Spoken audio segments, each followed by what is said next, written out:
Russia says it's sending one of its most high-tech air defense system to an air base in Syria. President Vladimir Putin says the advanced anti-aircraft missile systems would be deployed to the Hemaimim air base. Earlier, the Russian military announced that the guided missile cruiser Moskva is set to be stationed near Latakia on Syria's Mediterranean border. The announcements come a day after a Russian military jet was shot down by Turkey. Russian authorities say the Syrian army has rescued one of the two pilots from the downed military jet. The Kremlin had already confirmed the death of one of its pilots.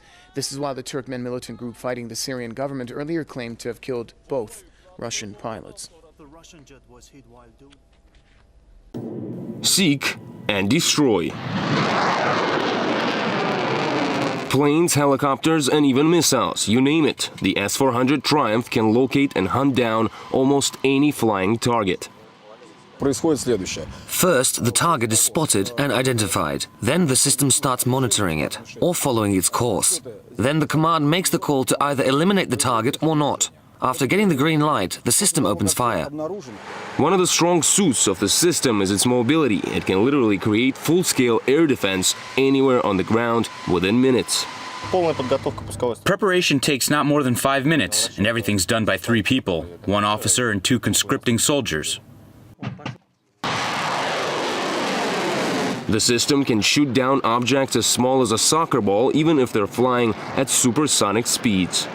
Each S-400 system consists of several elements. One radar, which monitors the skies looking for targets, a second one, which follows specific targets, a command post, and the launcher itself, or the gun, as it's called here in the Army. Combined, the elements of the system can follow up to 300 targets, flying from as low as just a few feet above ground and up to nearly 40 miles high in the skies, which is pretty much around 6 times higher than the average passenger jet.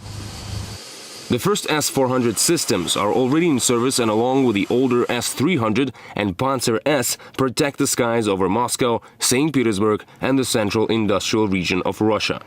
It is planned that the S-400 will completely replace the S-300. Its production has already been ended.